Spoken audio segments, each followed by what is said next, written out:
অনেক ভারে নিয়েছে।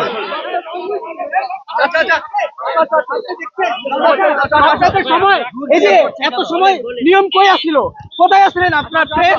আপনার প্রেস কোথায় আসছিলেন বলেন? কত কম বলো, কত কম বলো। পাকিং বলছি না প্রেস।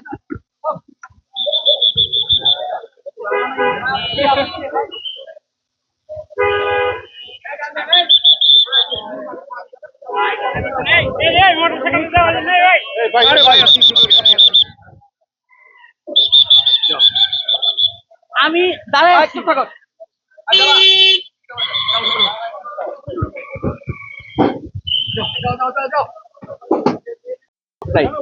আমি ভাই এটাও অবৈধ। আপনার জায়গায় কোনো লোক নাই, ইজাদার কোনো লোক নাই।